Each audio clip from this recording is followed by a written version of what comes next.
Good morning, Flosstube. This is Kate from Kate's Crafting Corner, and I am coming with a quick update. I've only worked on 3 projects this week, so I don't have a lot to update you on in regards to stitching. I do have a few other updates regarding the Jane Austen, cross stitch and read along. I've set up a Facebook group for that, and I will be including the link down in the description, as well as the link to Vicky's channel. I've also got a review on a kind of stitching journal that Shazzy, she's another Flosstuber, has put out. So I'll do a kind of quick flip through, and so you guys can kind of see what's included in that. I have a small amount of haul. And I think that's it. So without further ado, I'm going to begin. First, we have, I'm working on a Christmas Carol. This is from Heaven and Earth Designs. This is the black and white printout. You may recall in last week's video that I said for Nano Stitch Mo, I want to do 50 lengths of DMC 310 on this piece. I'm stitching it extreme cross country. So far I have done 6 lengths, and I finished out that page I said I wanted to finish out, and then the page that was next to it had hardly any 310 in it, so I completely finished that page. So here we are. Oops. So I did this, and then this is that next page with just a few stitches over here. The rest of the top row does actually have quite a bit of 310 in it. Here's what it looks like. So maybe I'll be able to finish out the top row, but maybe not. We'll see how far 44 more strands will take us. Next is a new start, and so in Stitch Mania, the designer of the month is Little House Needleworks. I've never actually stitched any Little House Needleworks before, so I thought that to kind of bring Nano Stitch Mo and Little House Needleworks together, I would do 50 stitches a day on Lantern Lane. And this is one I've been wanting to do since even before Chelsea and Priscilla were doing it. I believe I first saw it or heard about it on the Distracted Stitchers channel, and then she mentioned, I believe it's Fishy Stitch, something like that, was doing it, and I went back and I watched all of her videos from the beginning till current, and she stitched on this, and she did her own color conversion and everything, and I've wanted to stitch it ever since then. And yeah, I really love it. I'm doing it in hand-dyed cottons because, in all honesty, okay, I love to work with silk, but having looked at this one stitched up in the over-dyed cottons versus the silks, I think I actually prefer the look of it in the cottons. I did change the red to the cherry cobbler that a lot of people are doing. I just think it's a deeper, richer red. I made one more change. I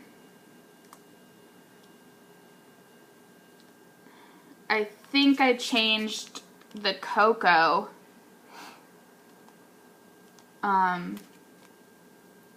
to a different color. I'm not positive, but Oh, so this is what it looks like so far. And so this is having put in, not including today. I haven't done today's 50 stitches yet. But so this is what 50 stitches for like 4 days looks like.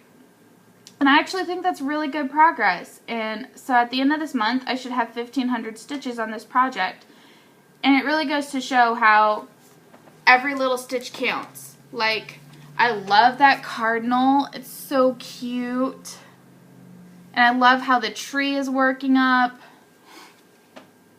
So, yep, that's my 50 stitches a day project. Then for Priscilla and Chelsea's Hometown Holidays series, I got the tree lot. And I love this. I did make one change, and that is somehow when I was ordering the Classic Colorworks, I missed that this red was one of them. And so when it came, I was like, oh my gosh, what am I going to do? Because I didn't have that in my stash. And I was not going to pay $3 shipping for a $2 skein. So I went through all of my my stash, and I came up with what I think will be a really good solution. So this is where I'm at. And so this is a darker red, but I really like it. I think it's geranium. And so I'm very nearly halfway done with this one. It's stitched on 28 count vintage country mocha. I think I paid just around $5 for that, and I should be able to fit 4 of these little hometown holidays on it. And I think that's a really good deal. It's just over $1 per pattern for the fabric. And what I'm going to do is I'm going to stick it on one of those sticky mat boards, and then I'm going to put magnets on the back. And in my office I have a metal like file cabinet type of situation. And so I'm going to create my own little hometown holiday there and just kind of liven up my office a little bit, because other people have decorated their office in my office and I have not, and it's kind of boring looking. So that's what I'm going to do with that. And those are the 3 pieces I've worked on this week. I should have worked on my sister's Mill Hill kit, but I didn't because I was really into what I've been working on so far. So I'll need to work on that this week for sure though. Now I want to show you a little bit of haul. And yeah.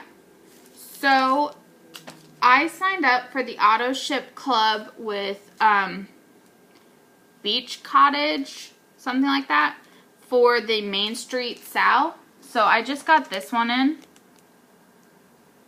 and I think that's so cute. But I will say I'm honestly kind of frustrated with them, and I won't sign up for any more auto ship clubs from them, because this one, 2 more patterns have been released since this one, and the fact that I'm only just getting this one is frustrating.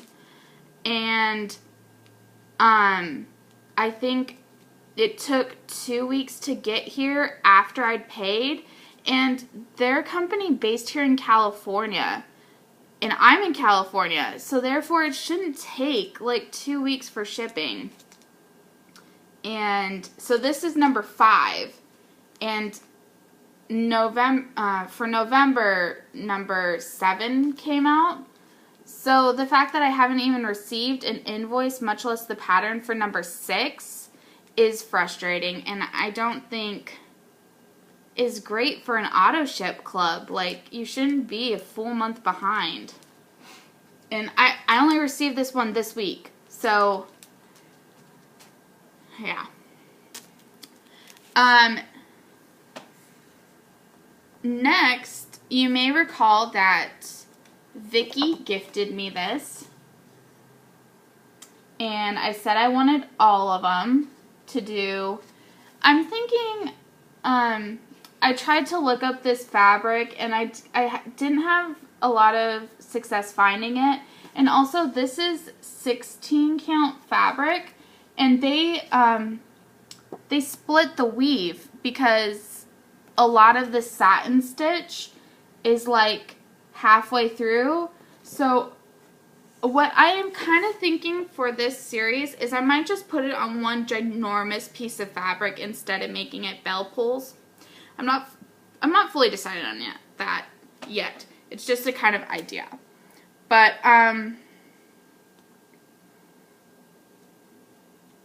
yeah, that's kind of what I'm thinking. So anyways, so I went and I searched the internet for the other patterns. I don't have autumn yet. However, I did find 3 more, and they were all about $3 each on Etsy. And so here's winter.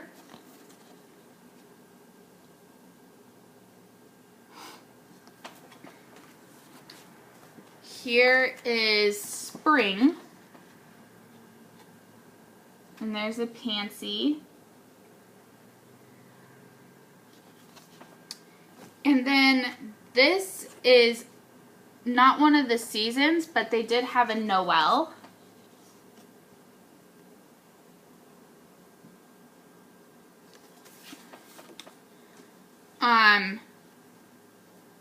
The shop I bought from did not have autumn, and I was only able to find autumn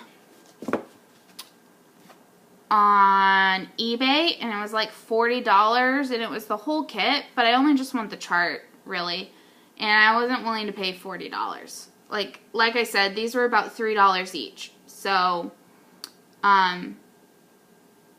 yeah, so I wasn't going to pay $40 for just one. So I'm going to keep an eye out for that. Next, I have a bit of, rack, I guess, random act of kindness.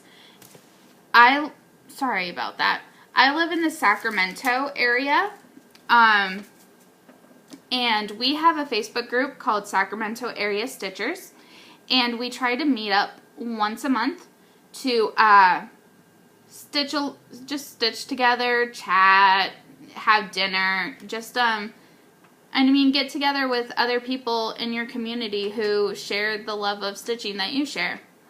So at the member's house that we usually go to, we were looking through her craft room, and she just pulled out some things she no longer wanted.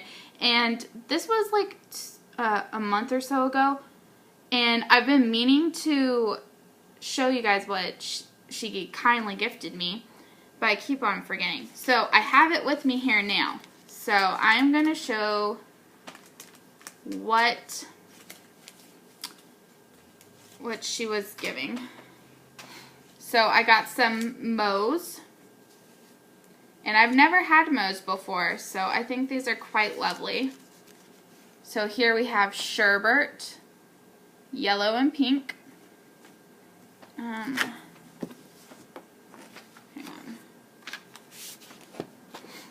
So some Sherbert, and I had 2 of those. I'm not sure what I'll stitch them with yet, but I think they're beautiful. This one, I can't quite read what that name is. That's lovely. This one's plum. Some purples and brighter pink. Oh, this one might be my favorite. It's Titans. I love that color combination. This one is Saints.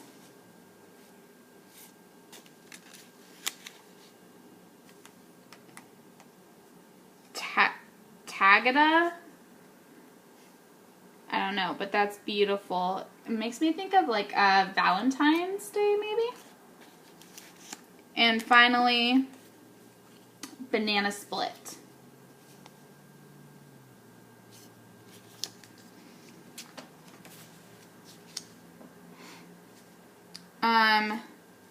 Then she had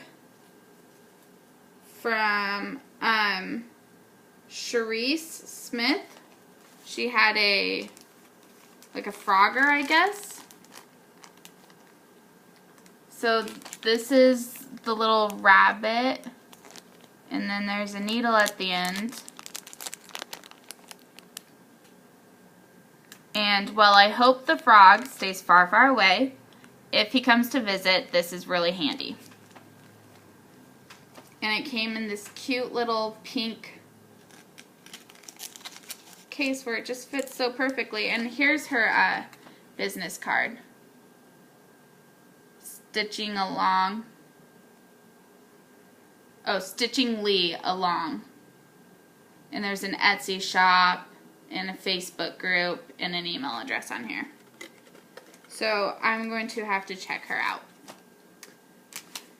She had a Snag Nabbit that she was getting rid of, and I've always wanted to try this. So here's that.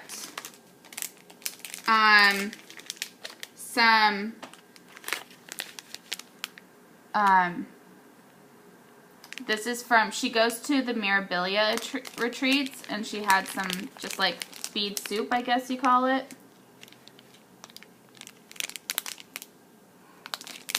So there's that. And finally, some Krennic. This is 105C. And on the back, there's this whole chart, which I think is really cool. And so 105C, I think, okay, yeah, 105C is antique silver cord. So I really like that. I haven't used those yet because I keep on meaning to show you guys, so I wanted to keep them nicely in their package, but then I kept on forgetting to show you guys. So now that I've shown you guys, I can start to put those in my stitchy area. Next, I wanted to talk about my stitching journal, which I just put in a binder because for me, that's what works best. So, Shazzy, who I'm going to link below, she put up a video showing some of the pages she created for her stitching journal. She uses the smaller sized, so you can tell her if you order from her what size you would like. And I told her I wanted the normal binder paper size, so that's what she sent to me. She had a sale on Halloween in her Facebook group, which I'll also try to link below, which gave you all of the pages that she had come up with. And it was like £10 or something like that. And I've been trying to figure out for a long time now a way to keep a kind of stitching journal. I've tried a lot of different methods and just haven't found something that works for me. I try to keep some track in my bullet journal, but I also wanted a place that specifically was for my stitching and keeping track of all that kind of thing.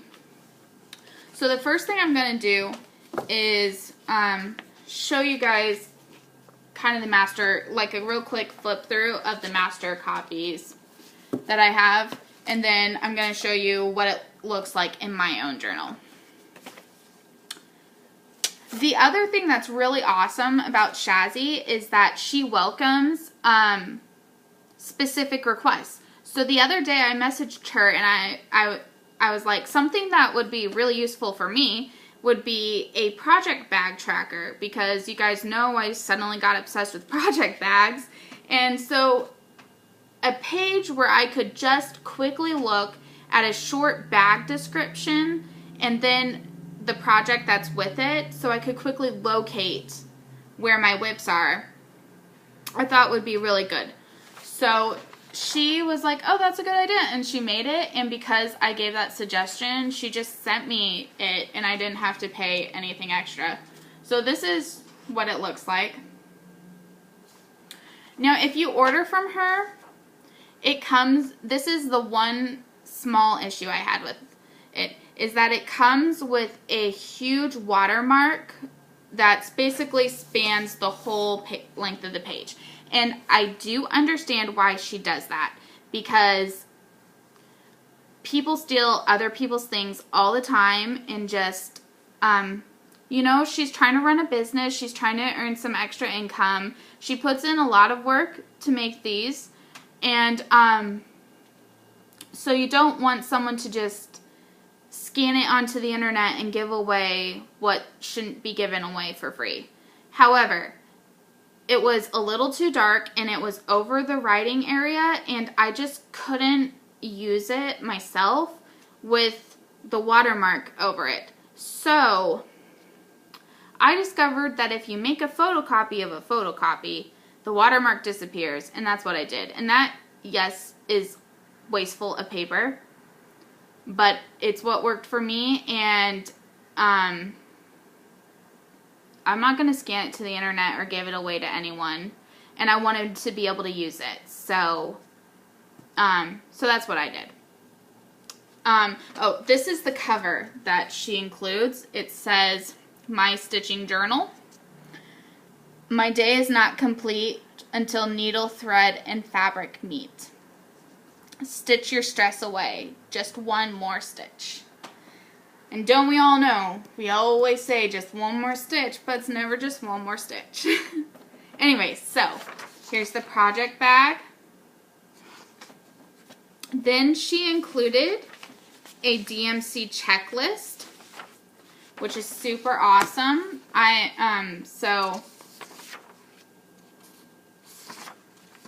And it includes like the variegateds, the satins, all things DMC.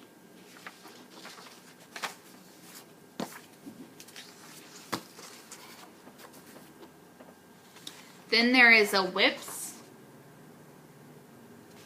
and it has WIP names, start date, and finish date, so you can just keep a list of that.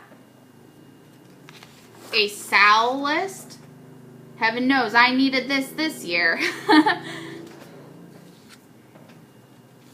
A challenge record sheet, so if you're in challenges on Facebook group, you can kind of just keep track of the challenges you're on or how you did on them. A chart and kit stash sheet. A daily challenge record. So that one's for challenges in general, and this one is just for daily ones. A daily record sheet, and this one has all the months across and then all the dates down.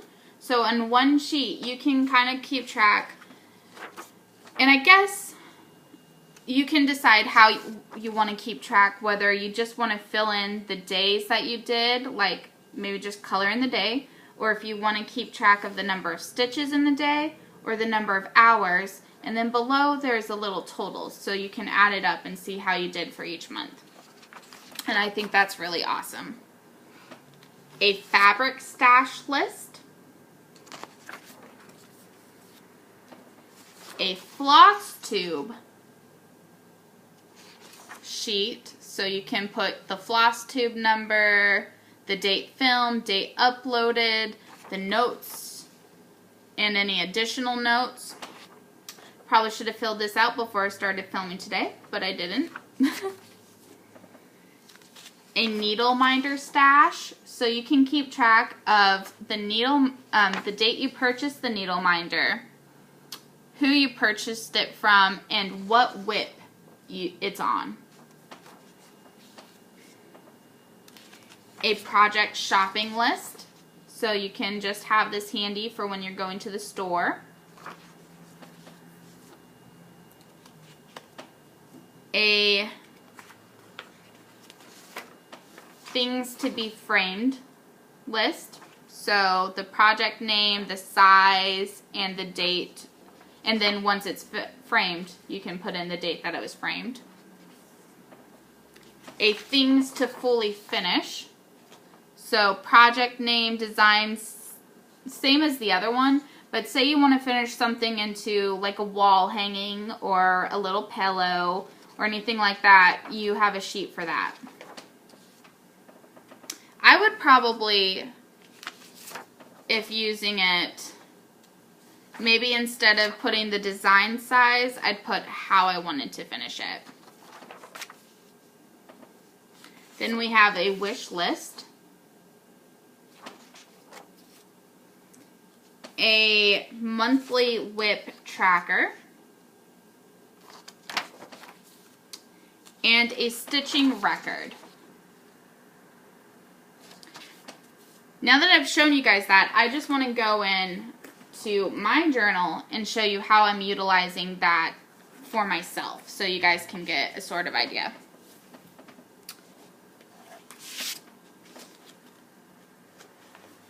Over in the front, I have another copy of the DMC checklist, and what I'm going to intend to do, I put up here to buy. I'm going to go through my stash and figure out what I'm missing, and I think I have a complete set.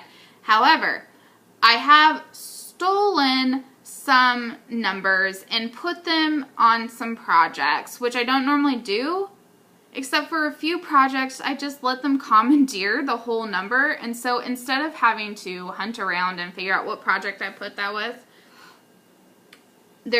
I might buy a few things, but I don't anticipate having to buy a lot. So I have that at the front of the journal for when I finally get around to doing that. What I love about this journal is that the rings are on the back cover, so you can actually just like fold this around all the way and like that. So on the front, I have 2017 daily record sheet. I crossed off all the months before November, and I need to add the numbers from the last few days, but I'm going to be putting in the number of stitches stitched on a day. So there's 2017, and then I have the monthly WIP tracker. So I have 3 of these for each month. So this one I'm doing my year of WIPs. So I can keep track of how much I stitched on each of my year of WIPs projects. And hopefully that will also encourage me to stitch a little bit more on my year of WIPs projects. Then I have Facebook SALs. And I put in the name of the Facebook SAL and what group it's on. Not necessarily the project I'm working on.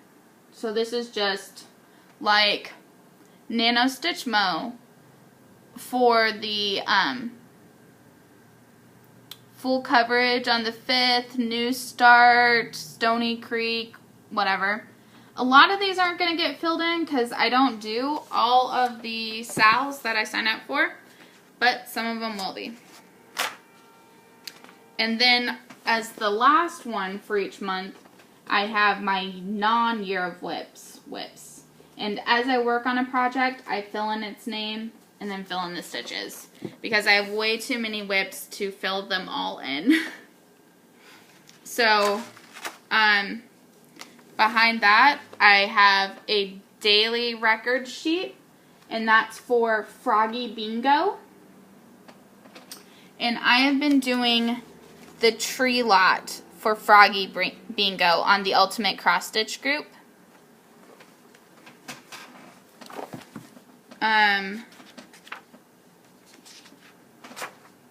Then I have Stitch Mania's Little House Needleworks, the 50 a day for Nano Stitch Mo.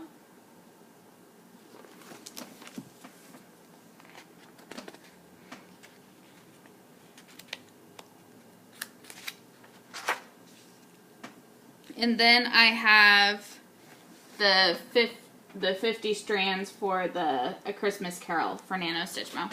And so what's awesome about doing this in a binder is that as a month passes, I can take these out of the front and move them either to the back, or in my case, I'll probably just make a new binder for the finish, the months that have gone by. So it's easy to keep track, it's easy to move things around, and yeah, that's what I like about using a normal binder. Behind that, I just have the months through 2018. So through the end of 2018, I have them printed out and ready to go. I don't have anything written on them, just the month and what that page is for. Then I just hole punched a blank piece of paper and put in a little tab to separate them. So then I have Flosstube. And I want to go back and put in kind of notes on the floss tubes I've already done, just so I can have just a quick to glance through what I talked about, what projects I mentioned, that type of thing. Behind that, I have SALs and challenges. I don't have any of that filled out at this moment because I decided for the SALs, we're so close to the end of the year, that I'm just going to use this for next year's SALs, and also for the Carolyn Manning ones that I'm in, because, oh my gosh, for Nano Stitchmo, she is doing a new design a day, like starting a new design a day, which means at the end of this month, she's going to have 30 new design starts that she's going to then continue to work on, and just, they're already so beautiful. Like, I just can't even handle it. She needs to slow down, Carolyn. They're amazing, though. Like, if you haven't seen her designs, you should really go check her out. Behind that, I have the WIPS. So, I showed you the WIPS page. So, what I'm going to do for mine is have a page for a designer. And I'm just going to fill it out as I work on a project and keep them in alphabetical order. So here we have Heaven and Earth Designs. I've been working on A Christmas Carol, so I know I started it in like May of 2017 or April. I couldn't remember the exact date. So I put that there. Behind that I have Little House Needleworks. So the two that I have there. And the rest I have back here are blank. But say I were to work on my Mill Hill next. So I'd put Mill Hill, I'd put the name of the project, start date, and then when I finish it. And I wanted this, one, so I could easily find projects I was working on. I could see what I'd worked on by a designer and when I finish it and that type of thing. And I wanted to keep it by designer. Next, we have those stitching record pages, and for those, what I'm doing is I'm keeping them in alphabetical order by design name, and I already went through and filled, put in the letters on top of all the pages. So over here we have A Christmas Carol, and I started it in the spring of 2017. I'm using DMC. It's on 22 count Hardanger and all that type of thing. And then say I were to have 3A projects over here and I started a fourth one, I can just quickly take another page and put it right behind it. And so yeah, so I thought that would be a good way to just keep track of the projects by alphabetical order. Behind that, I have what I called supplies and inventory, and so I have the DMC checklist, I have the fabric stash page, I have the charts and kits. I haven't filled any of them out because I haven't really decided on anything yet, but I also, from Mill Hill's website, they have a checklist of their beads, so I'll go and inventory that. And then behind that, I have the shopping wish lists. So those pages I put in here. I did not include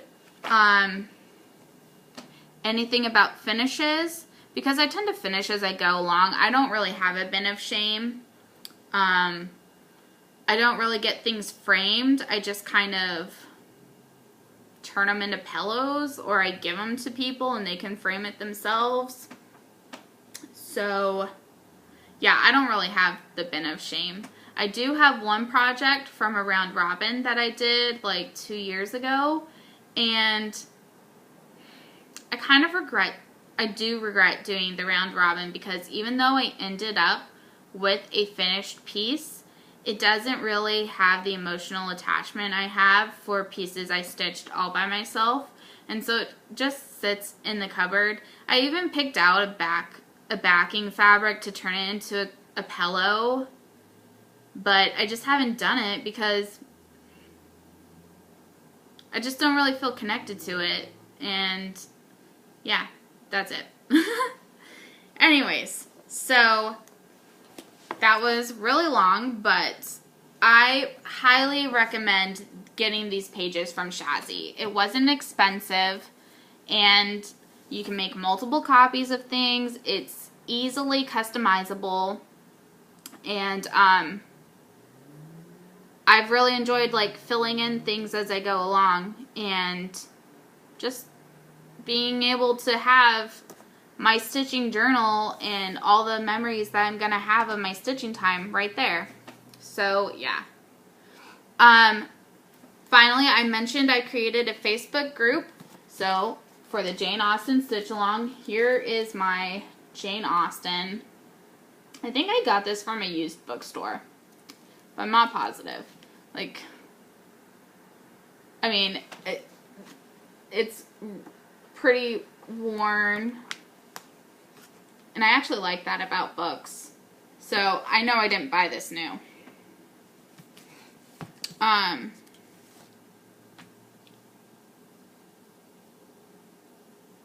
Yeah, so like I've mentioned in the past video, we are going to read these books in the order that they were published in. So we're going to start, the first one, Sense and Sensibility. So over the course of January and February, we'll read Sense and Sensibility together. I plan on watching as many movie adaptations as I can possibly get my hands on for each of these movies during that month. Now, I know Distracted Stitcher mentioned the Stitch Along, and for me personally, I'm not going to necessarily stitch on a piece related to the book in that time frame. So I know that there are some Sense and Sensibility patterns out there, and I do want to stitch them. However, the first pattern I want to stitch is Tea with Jane Austen by Pedal Pusher. And so that's probably going to be what I stitch during January and February. So if you have like a Pride and Prejudice piece that you want to stitch on, don't feel like you only have to stitch on that during January and February. Just stitch on something Jane Austen related. Enjoy reading the books. I'm going to listen to them on audio. So as I listen to the book on audio, I'm going to stitch on a Jane Austen piece. As I watch movie adaptations, I'm going to stitch on a Jane Austen piece. There's a lot of great designers out there with a lot of very beautiful pieces related to Jane Austen or her novels.